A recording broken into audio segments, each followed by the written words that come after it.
In 1959, This is when how the PAP a government society first took planning office, Dr. a Goh Keng Swee strategy was appointed Minister of should be Finance, and he immediately discovered If you are from, that the those of us treasury are was from bare, Africa, and he had to specifically implement Nigeria, immediate is austerity measures, including pay cuts one for of civil those servants states and that ministers. when you It was take a only look and you listen, by the early listen 1980s, carefully, after you 2 will decades of nation understand building, that we had started the way the world to had been, accumulate a the way nest the world egg of had gone, reserves. And at that time, our forefathers will, considered we what as to a do. people, Because as a they society, anticipated have that the completely political failed. pressure to spend these reserves would grow, not and to that put if the these blame on the hard-earned citizens, mostly the savings were leadership. not properly protected, Just listen they could be carefully easily and you will and understand unwisely spent. what And these once folks gone, is gone. in And they Singapore felt that they had to do everything they could to guard against this.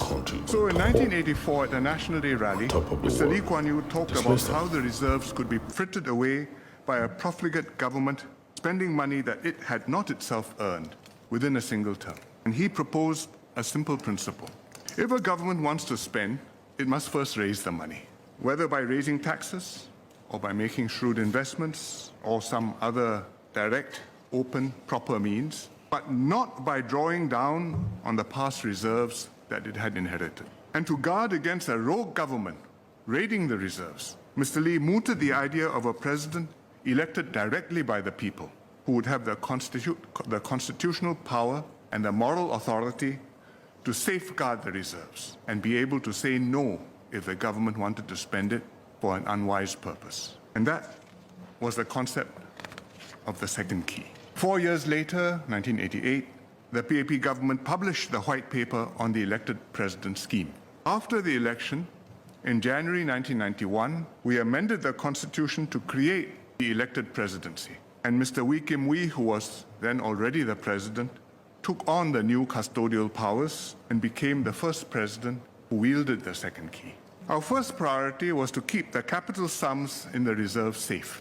We hadn't thought very deeply about exactly how much of the income to spend. We just took a standard accounting view that the income from the reserves would be the interest and dividends that we earned on our investments. And we call this net investment income, NII.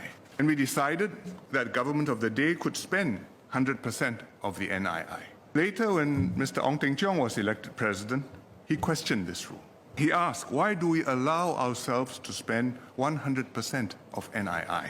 He argued correctly that we should also set aside something for the future, because as the years pass, as the economy grows, if your reserve amount remains constant, it gets smaller relative to the economy, and you ought to allow the reserves also to grow.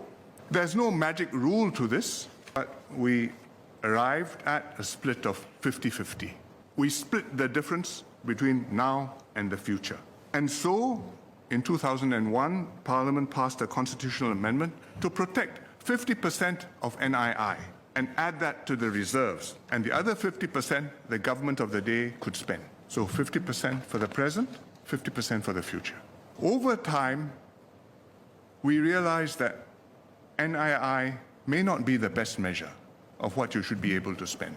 Because when we invest, we do not just look at income from dividends and interest. We also expect to make capital gains, which are often more important than dividend payouts. For example, if you had bought Facebook shares at their IPO in 2012 at the price of $38, yesterday you would have had their value gone up 12 times because Meta closed at $455 yesterday. But you would not have received 1 cent of dividends. Meta is about to pay their first dividends next month in March.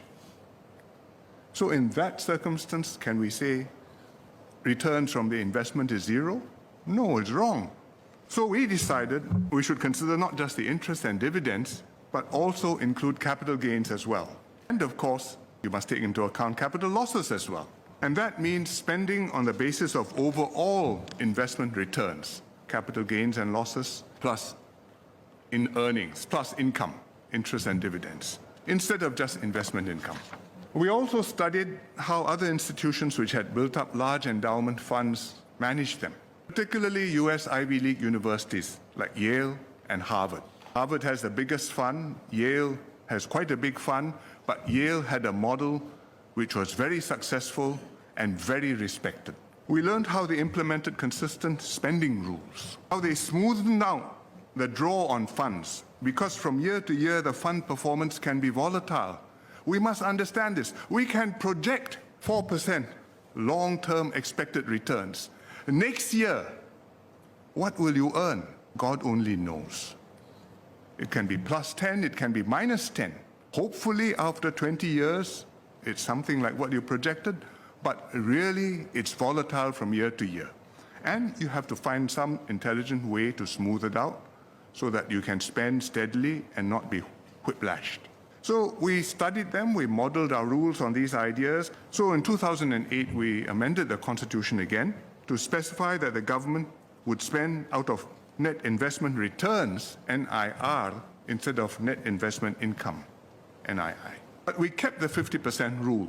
So the government could spend 50% of net investment returns instead of 50% of net investment income. And we call this amount, which a government can draw from the reserves and add to the annual budget to spend, the NIRC, Net Investment Return Contribution. And this is how we arrive at today's system of spending half of investment returns and saving the other half. After decades of refining and improving the system, testing it out, making sure that it worked as intended.